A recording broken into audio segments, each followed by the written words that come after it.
Hi, my name is Jessica Tillman. I am an actress based in Charlotte, North Carolina. You've probably seen me on the show Atlanta, Season 2, Episode 4, called Helen. I played Van's childhood best friend. I've done a host of commercials regionally in the Southeast and just in this area, and I've done a lot of industrial corporate videos and a little bit of theater and voiceover as well. And I also just started doing print modeling.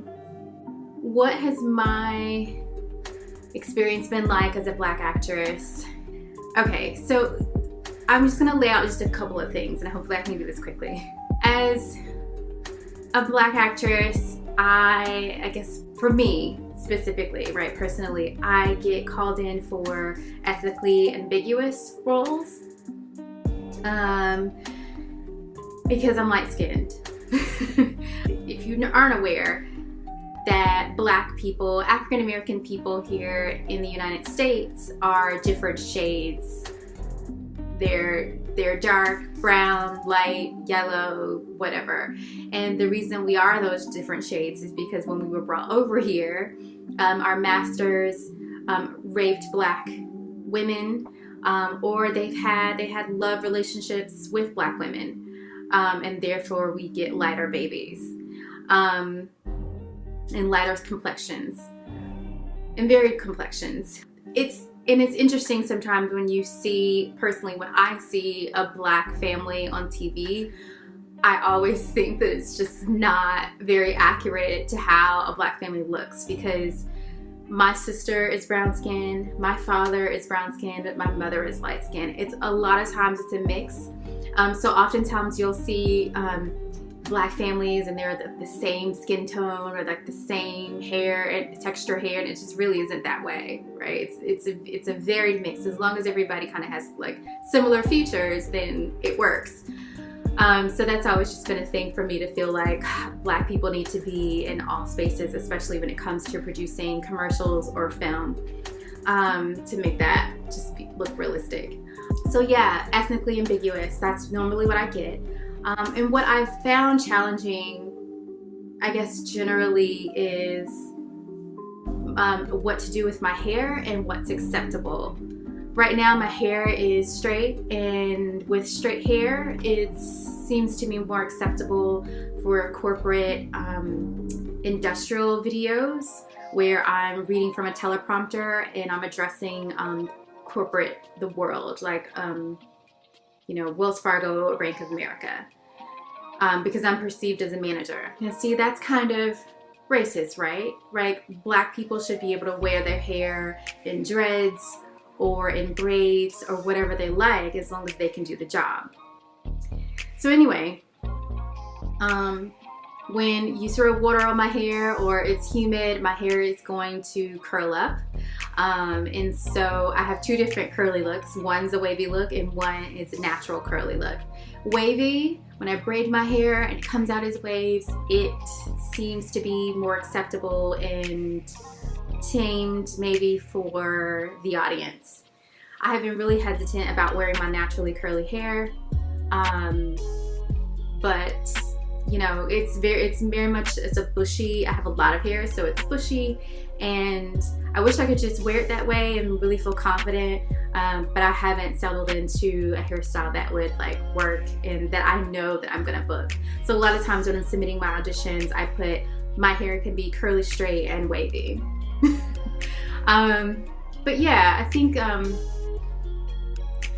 it's just a mixed bag. I mean, just recently I got an audition request for a role for a Latinx woman. So I guess that's just specific to my case. I know a lot of Black actors may have a different idea, but even with the case with Atlanta, I played a biracial girl and I wasn't, but I knew someone who kind of had that same outlook on life and that same attitude, so I was able to implement that in the role.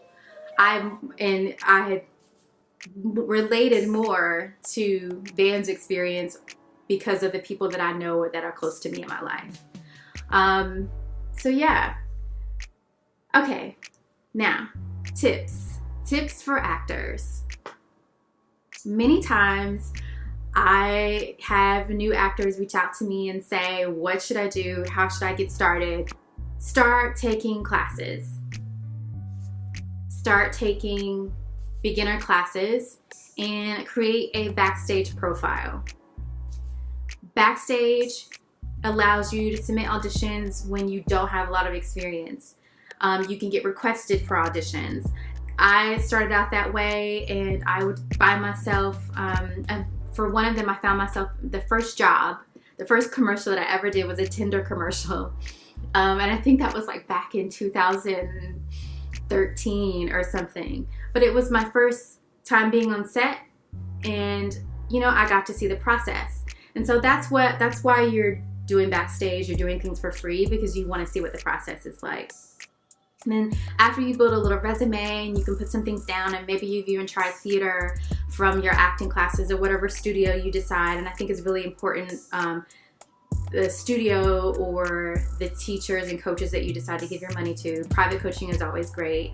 But be really mindful about the type of studio and what they're teaching. And so yeah, that classes backstage. Once you get that, then you have a little resume, then you submit your resume, and you can get headshots, right? Get some headshots and submit that to a talent agent. And then after they accept you, then you want to get this lovely situation, which is just a bed sheet. This is just a bed sheet, but you want to get a backdrop. You want to get a neutral backdrop, right? And if you're taping here, you want to make sure that you're not wearing a green shirt, right? You want to get a camera, a simple shot camera that can record video. You want to get a tripod. And you want to, right now I'm standing in front of natural light. So those are the very, very basics that you should be doing to start off. And then later on, you can do Actors Access. You can do 800 casting, or you can do, I think there's castedtalent.com to create your profiles and start to get submitted for more.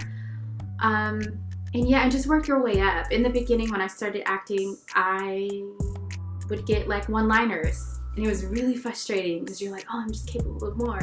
But once your talent agent sees that you are capable of these smaller roles and more copy, and that you're professional, that you arrive on time to shoots, I'd say do extra work if you're beginning, that you can arrive on time to shoots, that you can get back to to them as soon as possible when it comes to emails and information, and you read everything and you're very detail oriented. All of that is just really important to be a professional actor. And find community, find a group of actors. What I do is I have conversations with a lot of actors when you're waiting in an audition room. Right now it's a little difficult. I know that we're on COVID, we're on stay-at-home order. But just find other actors, do workshops, and just learn. So yeah, I hope that was helpful, and I hope that didn't take too long. Thank you so much. Oh, also, my actor's website is www.jessicav, as in Victor, Tillman, Tillman.com. You can also find me on Instagram at Jessica V. Tillman as well. And there, feel free to message me if you have any questions. And yeah, I personally still feel like I have a long way to go as far as acting, and I'm continuing to learn. So don't feel bad. Just get the basics and start the work.